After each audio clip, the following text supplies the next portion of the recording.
Well, here it is. We've made it through Halloween.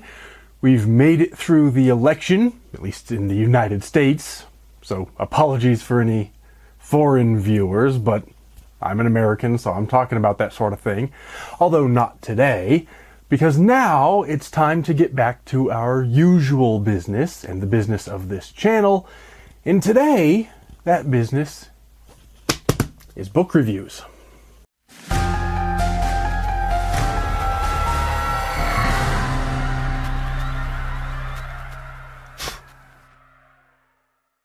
Yes, indeed, it's that time once again. If you're new here, first of all, welcome.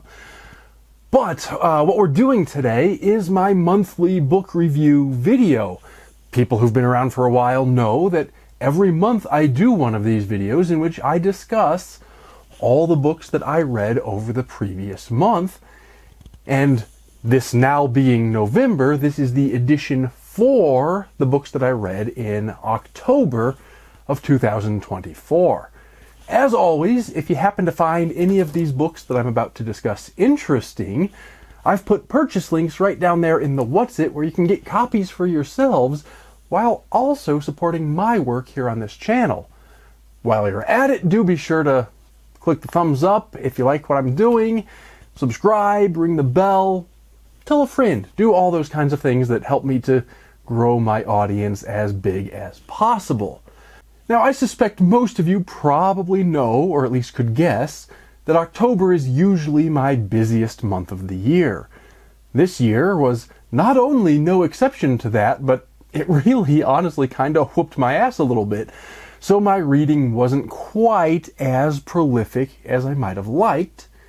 Never to fear though, I still got through a few good books, and as is my way, I'm going to tell you what was good and either what wasn't good or at least what didn't work for me. As always, this will be mostly horror because that's what we do on this channel, but I'm also going to pepper it with a few others of whatever else I happen to have been reading, as is the way that I usually do things. I tend to have eclectic reading habits, so you never quite know what you're going to get mixed in amongst all of the horror novels. But prefatory material out of the way, let's get right to the books. And we begin this month with Paul Tremblay's latest novel. This one is called Horror Movie. For whatever reason, we seem to be in the middle of a new trend of horror novels about bad things happening behind the scenes on horror movies, or discussing the various tropes of horror movies. I honestly have no idea why that's become the latest fad in the horror genre, but it's pretty undeniable that it's the latest trend in the genre, and Tremblay has contributed with this story. The story here is told roughly in 3 separate timelines. The first is the story of this group of people making a low-budget horror movie. The second is one of those people, years later, both reflecting upon some initially unstated tragedy that happened during the production. I say initially unstated because we will figure it out as the novel progresses, but initially we don't know what went wrong, we just know that something went wrong during the production. But in this sort of present-day timeline, this individual has come out of retirement, so to speak, to contribute to a remake of the film, which has now achieved a sort of cult status. And then the third timeline, or the third segment, is the film itself, this sort of quote-unquote cursed film that they're making in the story. And that portion is written in screenplay format, peppered in between the other chapters. Now, I wouldn't exactly call this one an experimental novel, despite its somewhat nonlinear storytelling and unusual format, because we've seen stories within stories before. This one happens to be written, let's say, maybe approximately 50% in screenplay format. It is somewhat interesting, but I'm not really convinced that that format adds all that much to the experience of reading the novel. In fact, personally, for me at least, I think it's something of a distraction. The problem is that screenplays aren't really meant to be read as novels. They're meant to provide a sort of working document for the filmmakers, and then the film is what the audience is supposed to experience. The screenplay is not designed for the end consumer, if that makes sense. So to the extent that Tremblay sticks to the standard screenplay format, which he doesn't 100%, but close enough, and to the extent that he does, we end up feeling like we're not getting the full experience of the novel. We're getting this sort of skeletal outline of what the story ought to be, because it's all stage directions. On the other hand, he does sometimes inject some non-standard elements into the screenplay, doing things like going right out and telling us a character's inner thoughts as part of the stage directions. But that doesn't quite work either, because as you would know if you've read screenplays before, or stage plays, or any kind of a play, you would find yourself thinking when you're reading those bits, that's not the kind of stuff that should be in a script, because that's not the kind of thing that would end up on screen. The screenplay is supposed to describe what a film audience would see, not necessarily what's going on in a character's mind. And that's a big sort of fundamental difference between the novel and film formats. And to me, it's a bit of a cheat for Tremblay to have injected some novel elements into the portions of the story that were meant to be a screenplay.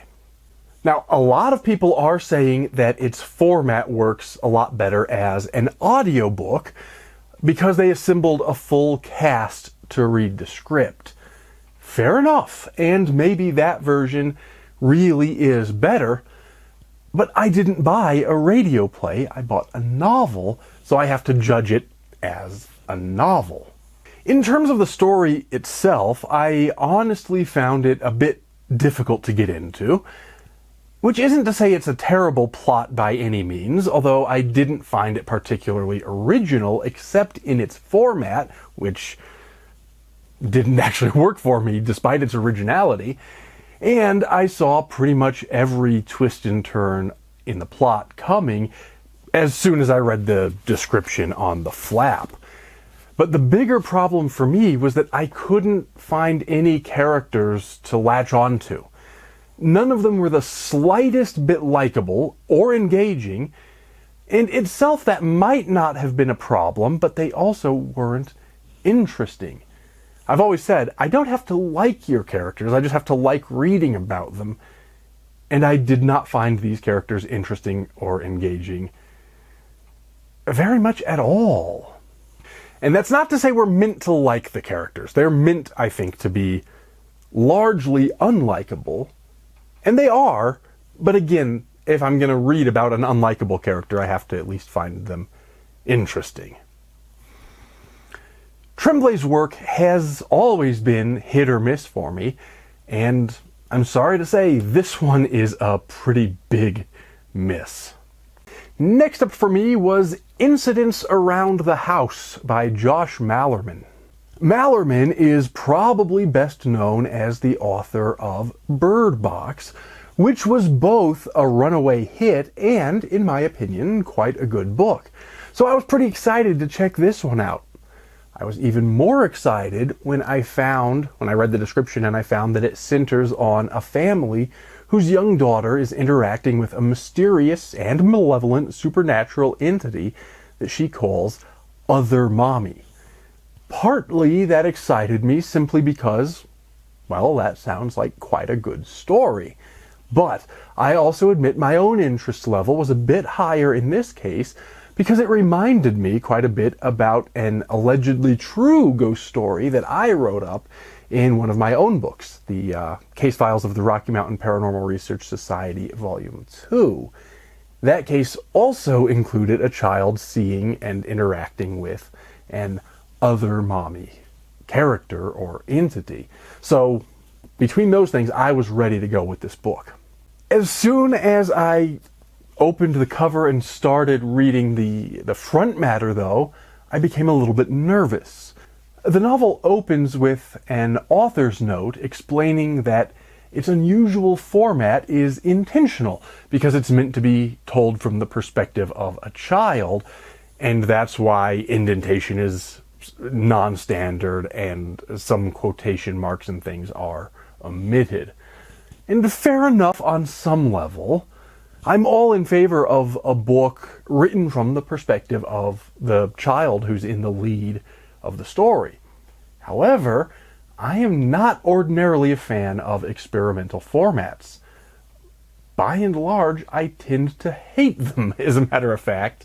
And as I read on, I can confirm, I'm not going to say I hated the format here, but I can confirm that the experimental format does not work effectively and serves as more of a distraction and an impediment to enjoyment than as a mechanism to make it sound like it was written by a child.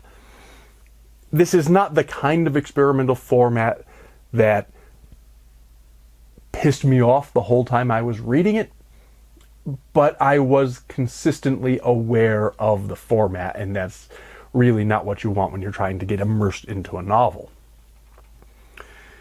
The child's point of view in the narration is further undermined by the fact that the narrative voice never quite sounds like a genuine 8-year-old. Neither, however, does it sound like an adult. Rather, it's in this uncanny valley middle ground where it sounds exactly like what it is. A grown man trying desperately to write like a young girl. The narrator in the story manages to use words like blanched, which I wouldn't expect an 8-year-old girl to do, and to reference Abraham Lincoln without skipping a beat, which I would expect only a rare 8-year-old to be able to do. But then on the other hand, the same narrator gets other words wrong and fails to comprehend the seriousness of her own situation within the story as things are getting more dangerous. It just doesn't make sense, and it fails both in terms of literary style and in terms of character development. However, not everything is bad. The plot may be pretty stereotypical, but it's certainly interesting enough and spooky enough, and I have to give the author credit where it's due. He didn't force his adult characters to disbelieve in the obvious supernatural occurrences for far too long, as far too many other novels about children seeing ghosts or demons tend to do.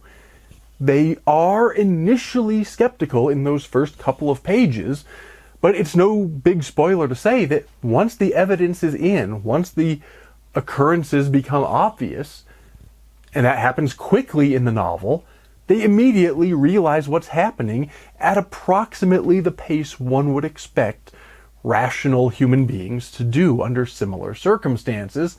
So the book deserves a lot of credit for realism in that regard. And once you manage to get past the formatting, if you manage to get past the formatting, the plot will take you down a creepy road to an ending that may not have the horrific oomph one hopes for in a horror novel, but nevertheless brings the whole thing to a satisfactory close. So this is a kind of middle-of-the-road book for me. I'd give it good marks for plot, a passing grade for characterization, and a failing grade for format and technical execution. Next up is a divergence from our usual horror reading, and it's this short little book called Centered by Bishop Robert Barron, who's come to be known as the so-called Bishop of the Internet. What this one is, essentially, is a collection of quotations or short paragraphs by the bishop on a variety of topics of interest to religious people, arranged according to subject matter. It's a short little quick read that will probably appeal almost solely to Catholics. Non-Catholics interested in understanding Catholic thought might also get something out of it. And I think there are quite a few little bits that will give just about anyone something to think about. But overall, this is a concise and well-written exploration specifically of Catholic spirituality, so whether or not readers are interested in it will probably depend entirely on their own religious views.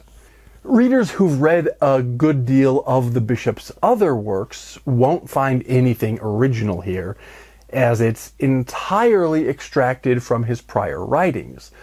But those who haven't read his writing before and are curious about his thinking will find it to be a worthy introduction. And while we continue our brief break from the horror genre, the next one I read was another nonfiction book. It's called The Polymath by Waqas Ahmed. Seems right up my alley, does it not? I mean, I did call my company Polymath Press for a reason. And, by the way, y'all should check down in the What's It. There's a link there, and you should go and buy my books too, because, I need money. But we're not talking about my book, we're talking about this book. And it's an interesting one. It's meant to be sort of an argument that our present economic and educational systems are unjustly putting polymaths down, and a sort of suggestion that everyone, not just the super geniuses we normally associate with the term, should strive to be polymaths. A polymath, for point of reference, in case you don't know, is somebody who has a certain degree of accomplishment or expertise in several different fields of study or several different professions. Think of people like Leonardo da Vinci or Benjamin Franklin. I honestly find it a little bit difficult to review this one because I find myself in complete agreement with most of what the author argues. We're going to quibble over a few points here and there, and I may question whether the average person can be quite as versatile as the author suggests. I do think there's a certain degree of raw intelligence or even genius that's required for the heights of polymath success. But I do think he's looking in the right directions, and I think he makes a reasonably good, if brief, argument in favor of encouraging broader interests and more versatility, not only for those geniuses, but for everyone. However, I think the book struggles a little bit in two domains. The first has to do with that very brevity that I mentioned. Though the book is of fairly typical length at a little over 300 pages, the pages devoted to really making the core arguments are far fewer in number. Large portions of the book are given over to brief biographical treatments of a variety of polymaths throughout all of history, including some famous ones and some you've probably never heard of. And there's nothing wrong with that, although be forewarned that the biographies are brief and rather superficial, but that they're still interesting. But even though there's nothing wrong with that, and even though they are interesting, it does mean that the bulk of this book's length doesn't spend its time where I think it really ought to have, namely, carefully developing economic arguments about where the polymath fits in today's society. Secondly, though I tend to agree with the author's conclusions for the most part, I don't think he does quite an adequate job of giving specialization its due, giving the counter-argument to his thesis its due. Yes, we may be in agreement that people ought to be more versatile, but we also have to contend with the idea that at least some degree of specialization enabled the modern world because we're each able to outsource substantial portions of our lives. We don't need to be experts in farming and medicine and sewing and hunting and construction. We can outsource the things we're not good at or not interested in so that we can specialize in the things that do align with our talents and passions, and that's an important thing. The author is not saying that we shouldn't specialize at all. His argument is that we should have eclectic specialties and that we should have more versatility. but I don't think he quite gives specialization its due to the extent that would have made his argument stronger. Similarly, some professions may be so technically demanding that specialization, complete specialization even, is called for.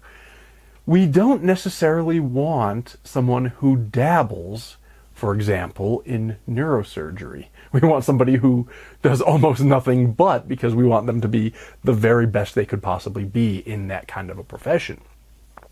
These arguments can be overcome, and the author does make some moves toward contending with them, but not at the level that I think holdouts who are not yet convinced by his thesis will find compelling.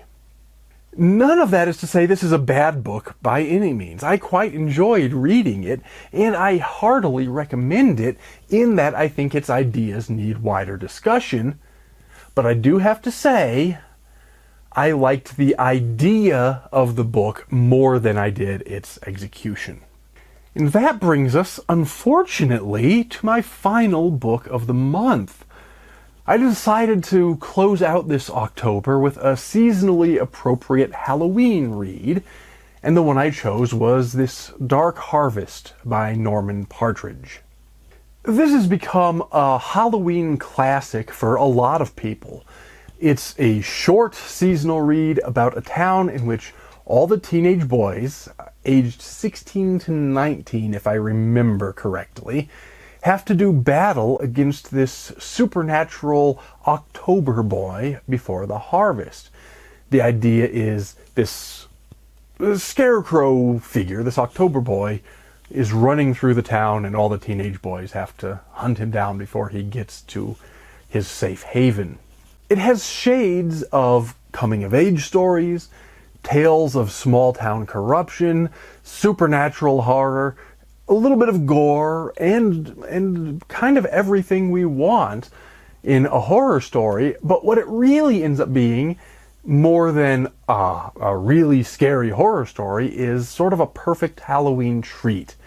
It's short enough to read in a single sitting, clearly not very long, and it has just enough scares to please the horror fans without being so terrifying as to turn off those who do only want to read something special for that one season out of the year.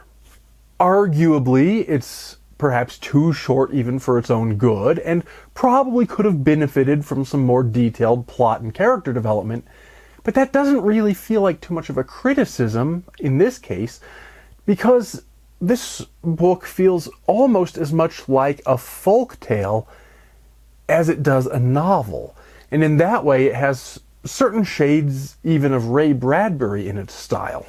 It may be after Halloween now that I'm reviewing it, but I read it on Halloween night, and I recommend that you probably ought to do the same thing next Halloween if you've not read this one already. Alas, that brings us once again to the end of our time together. So, do be sure to check out some of these books, linked conveniently for you down in the What's It, if any of them caught your attention. Be sure also to subscribe if you haven't already, so that you can stick around for my next video, which will be coming soon. And as always, be sure also to take care and stay scared.